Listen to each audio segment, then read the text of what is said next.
Sunday. Happy race day. Now that I was listening to the intro this morning and it says, "There goes the grass." And I feel like missing grass was a big topic of conversation at Daytona last week. And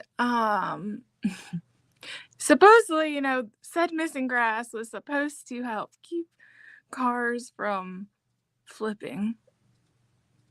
But I don't see where that happened. Maybe it's just me. We had a couple wild rides at Daytona. But yeah, it's like we removed the grass there and paved it. Cause that used to be grass. There you go. And so, this morning, as I'm listening to the intro and I'm bobbing my head, getting ready for the show this morning. There goes the grass. And I'm like, it's just really fitting this morning with Daytona. And how much they've mentioned, there used to be grass there and there's not grass there. And that was supposed to help keep cars from, catching the grass, flipping over. And instead, no, it really, it didn't cause the tire to catch them and flip. No, that's definitely not. It did that part did its job, yeah, absolutely. But we still did. I believe I can fly by far. I was very thankful to see both drivers be able to get out, especially Josh Berry. That was a crazy ride for Josh Berry, especially after an amazing show for him, an amazing night. But wow.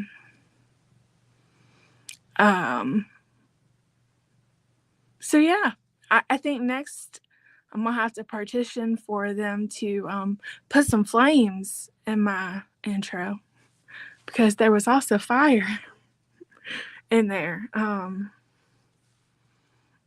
at Daytona. So I guess, Darrell, if you're watching, my intro now needs to talk about grass and missing grass and some fire.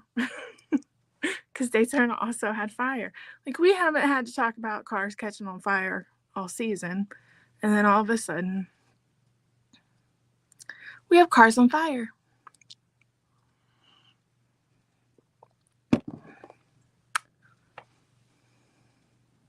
Excuse me? Like, what? I thought we got rid of this problem. Again, cars shouldn't be on fire. But then, what's funny is Brad Keselowski's car was on fire last year around this time. It was a mini fire, and he was driving around circles on the red flag trying to put his fire out. But this time, the whole back end of Daniel Suarez was on fire, and he was just going to sit in his car until they're like, you need to get out. Excuse me, amigo, what were you thinking? Like, seriously, if your car is on fire, you need to get out. There's a song. It says this girl is on fire. But seriously, sir, your car is on fire. And it's not in a good way. Whew. I just, we had fire. We had flips.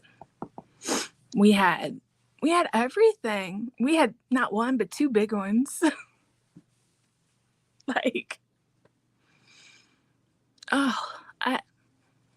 Daytona. I love it. I love it. It is never short of entertainment of some form.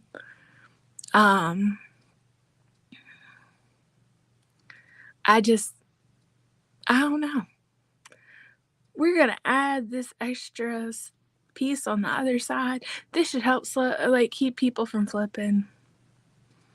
Watch me fly.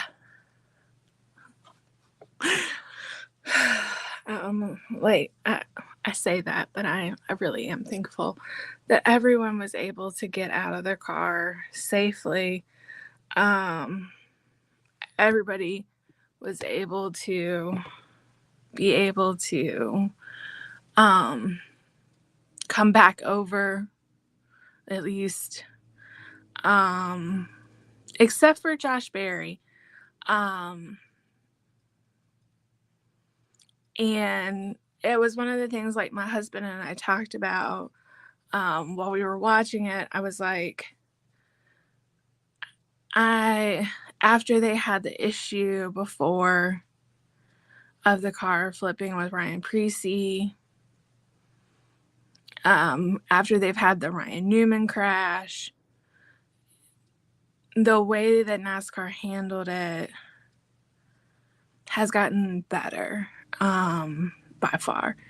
They, ensuring that they had ample people there. They ensured that they had a process in place in case something happened. And a car ends up flipped like that and stays over like that, to safely get the driver back on the proper side and cautiously and in all seriousness, because it is a serious thing.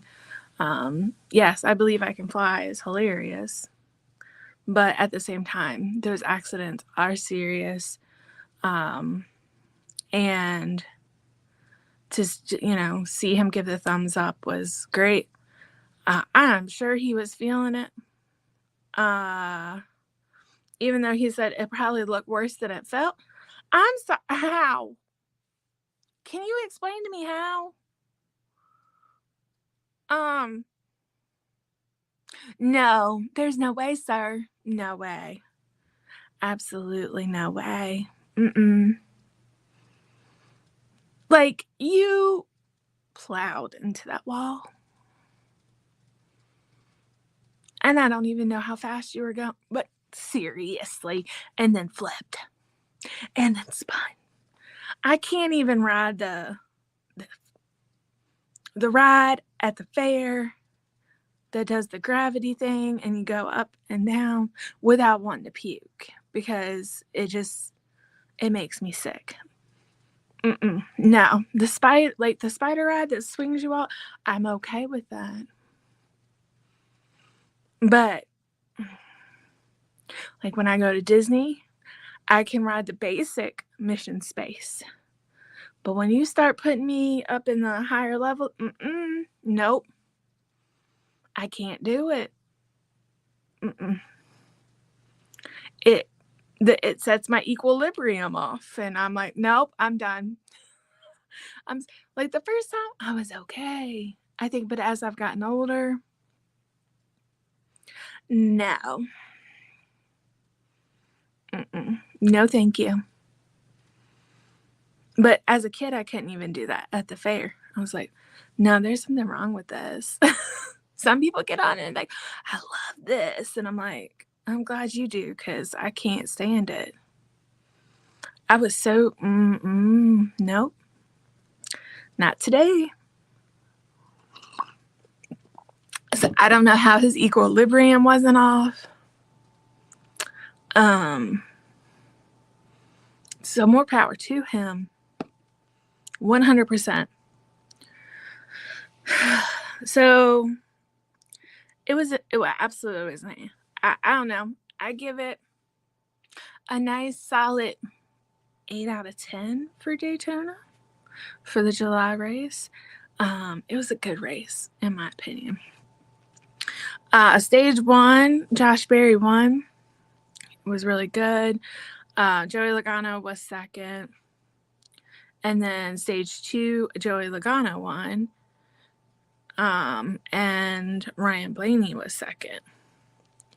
We get to stage 3, and this is where everything usually goes crazy, and it does, especially there at the end.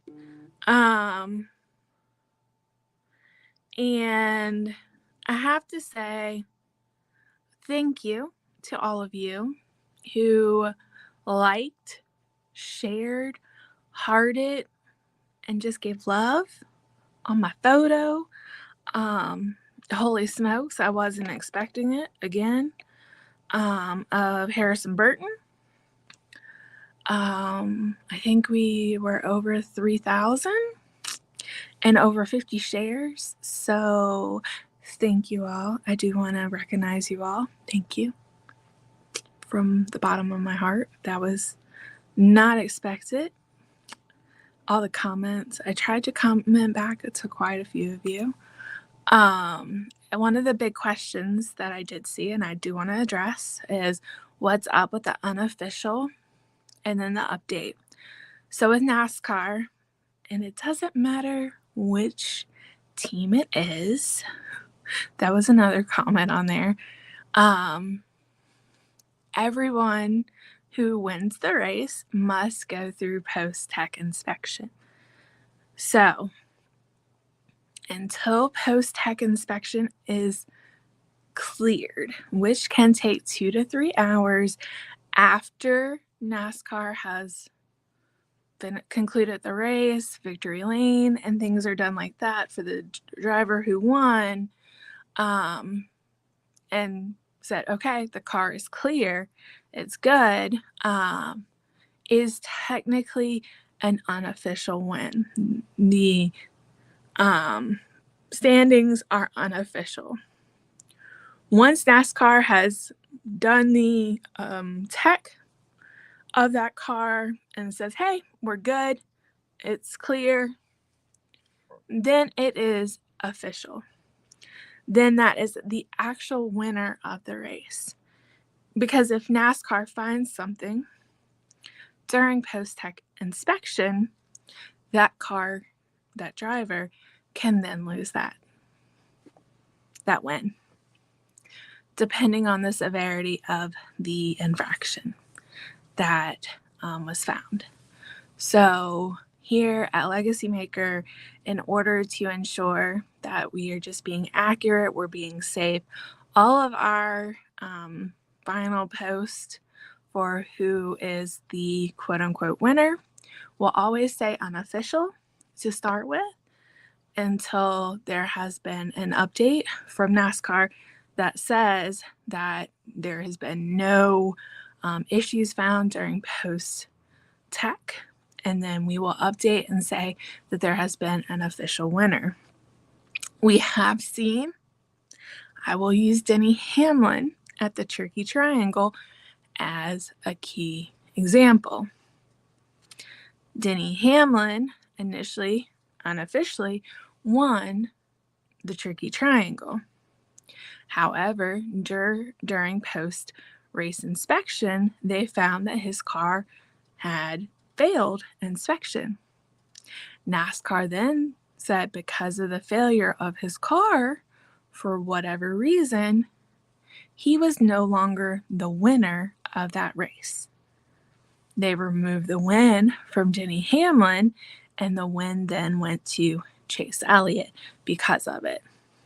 So, in order to ensure that we are being accurate with our post, we always say this is unofficial until the final ruling has come out that the standings are official. So I do hope that clears some things up, makes things a little bit better for everyone. We're just trying to be as accurate as possible since they are unofficial until that tech is completed. And like I said, it doesn't matter if it's JGR or if it's Hendricks or Stewart Haas, the Wood, it doesn't matter. Trackhouse, all of them have to go. Whoever that winner is, especially has to go through post-race inspection to ensure that they didn't do something to the car after the inspection initially to give them an advantage. And that's what allowed them to win the race. So, with the race being so late on Saturday, and I work most Sundays as well, as soon as I learned that post-race inspection was good, you will see that, hey, yeah, it was updated to show that it was official.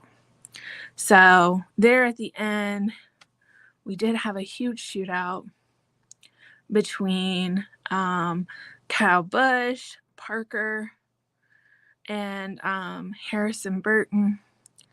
They knew that it was going to come down to some crazy driving, and being willing to put your car on the line.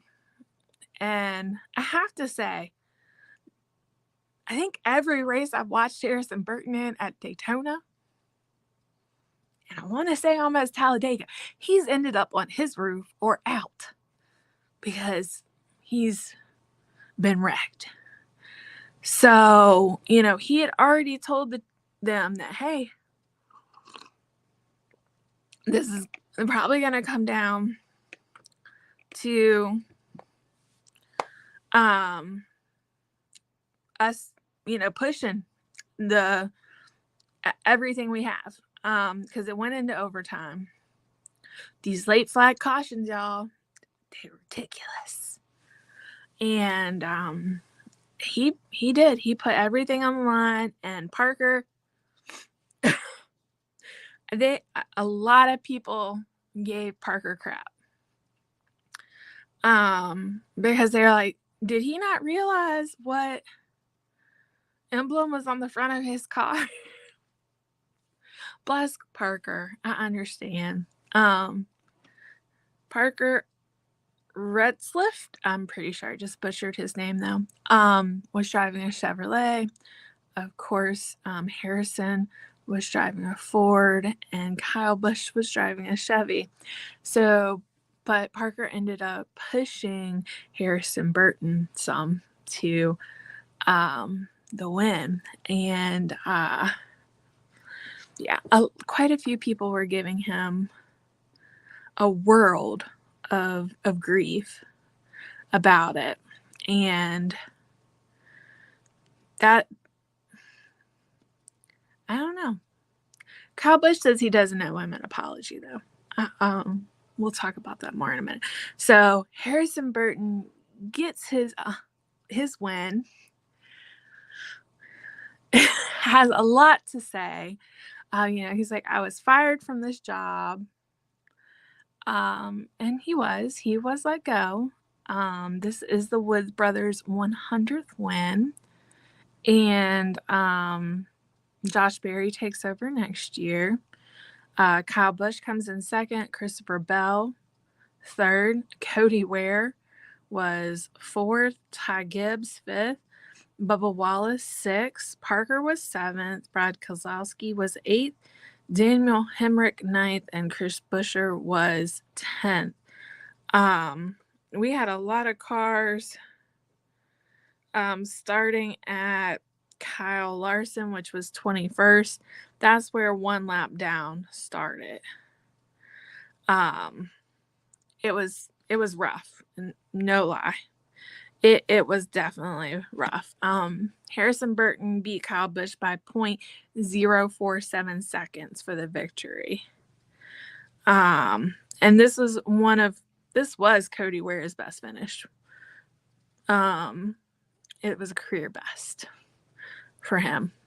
It was insane. So Michael McDowell was the other car who went airborne. Josh Berry went airborne. There's just too many airborne for me personally. But to talk a little bit about Kyle Busch, saying that he doesn't owe him an apology. for what happens in overtime. This would have given Kyle Busch the entrance, the playoffs. It would have given him his win for the year as well. And it's only Parker's second Cup Series start. He was driving for Beard Motorsports, which is a part-time team, which is supported by RCR. I didn't know this, but he thought he had a chance to win the race. And he made his move accordingly. He ended up finishing 7th, though. So he said we had our Chevrolet meeting, our key partners meeting before the race, and he was not in one of those meetings. So if you're not in one of those, then you should not be relied upon as a key partner to need to push and know the game that needs to be played. So that's how Kyle Busch looked at it. So Busch said that there was little he could do on the last lap to change the outcome. Harrison and Parker, they were wide open, steering wheel straight, and they drove right by us. So Kyle Busch does not blame Parker. He was not in, their overall meetings of possible allies to try to win. So hats off to Kyle Busch for, not that I give him much credit, hardly ever, but for speaking up and saying, hey, he doesn't owe me an apology. Yes, it's partially backed by RCR, but we didn't bring them in the meetings to let them know what was going on. So me knowing that, they're not going to know our plan. They're not going to know what was going on. So they had to put themselves in the best chance to win the race in this situation. So that's the way it was. He had a chance to win. They were full throttle, where evidently Kyle Busch couldn't quite get there. Insane, though. Absolutely insane. NASCAR announced this week that the awards are to be held in Charlotte this year in November, which is fun, I guess. Why are we moving them from Nashville? I like Nashville better, but that's just me. But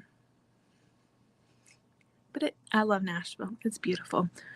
They did announce the schedule finally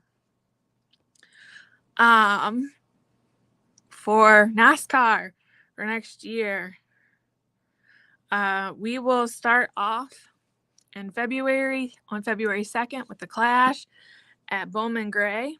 Daytona 500 is right after Valentine's Day on February 16th. Then we head to Atlanta on February 23rd. March 2nd will be COTA. March 9th will be Phoenix. March 16th will be Las Vegas. March 23rd will be Homestead, Miami. Then we will go to Martinsville on the 30th. Then Darlington, April 6th. Bristol, the 13th. Talladega, April 27th. May 4th will be Texas. May 11th will be Kansas. May 18th will be the All-Star race at North Wilkesboro. Then we are at Charlotte for the 600 on May 25th. Nashville Super Speedway on June 1st. I think I know where I want to go for my birthday this year. June 8th, we'll be in Michigan. I might actually have to go to Michigan for my birthday next year, even though I really want to be in Alaska. I don't know. We'll have to see about that one. Mexico City, June 15th. Pocono, June 22nd. Atlanta, June 28th. The street race will be July 6th in Chicago. Sonoma, July 13th. Dover, July 20th. In Indy, basically, the 27th. August 3rd will be Iowa. Watkins Glen will be the 10th of August. Richmond will be back racing at night on a Saturday, August 16th. Daytona 400 on the 23rd. And then that starting the playoffs will be Darlington, August 31st. Then Worldwide Technology Raceway, September 7th. Bristol will be September 13th. New Hampshire will be the 21st. September 28th will be Kansas. The Roval, October the 5th. Las Vegas is October 12th. Talladega is October the 19th. Martinsville, October 26th. And then Phoenix for the championship will be November 2nd. So they announced all of those good races for next year.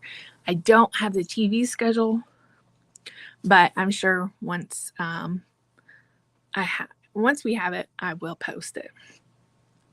We are at our last race before the chase starts today at beautiful Darlington, the Lady in Black. And what is sure to be a fun and exciting race as we head into what is going to be an interesting race. We have the race for who's going to make it into the chase, and then also who is going to be crowned the regular season champion. So it's coming to an end today. So there's a lot happening. The regular season championship is set today, and the playoff field is set today. Right now, Tyler Reddick leads the points entering the event. He is 17 points ahead of Kyle Larson and 18 ahead of Chase Elliott. Martin Truex Jr., Ty Gibbs, and Chris Buescher hold the final 3 playoff spots as of right now. So it's going to get wild, y'all. The command to start engines is around 5:55. The green flag just a little after 6 o'clock. We are at what is a beautiful racetrack. I love it. Darlington is so beautiful. It is 367 laps for just over 500 miles. Stage 1, it ends at lap 115. Stage 2, 230. As long as we don't get somebody doing something crazy, which I'm not holding my breath, we should end at 367. There is a 15% chance of rain at the start. It is going to be hot in South Carolina. So if you are going, please make sure you stay hydrated. It's supposed to be 90. And there is no shade. None. So I love it, but there is no shade down there. So find a way, stay cool. Drink plenty of fluids, and I'm not just referring to alcoholic beverages. Make sure you have your electrolytes in your water too. Bubba Wallace, Karsten Hoofkar, Chase Briscoe, Kyle Larson, Martin Truex Jr., Tyler Reddick, Ryan Blaney, William Byron, Christopher Bell, and Chris Buescher are your top 10 today. 15 Fords, 14 Chevys, and 8 Toyotas are starting. We have a total of 37 drivers all today. Brad Keselowski took the lead with 9 laps to go after Tyler Reddick made contact with Chris Buescher in May. and then Ty Gibbs was second. So last year at this time, Kyle Busch won the Southern 500. So this shall be interesting because, like I said, it comes down to regular season champion and who is going to the playoffs. We have a lot going on today. So stay tuned and buckle those seatbelts tight, y'all. Have a happy Sunday. Enjoy racing. And I will see y'all back next weekend. However, I will be live from Disney instead of here. Sorry. It's time. It's definitely time to make a Disney trip. Probably my last one. For real. Darrell will be like, she's not being for real. But seriously, for real this time.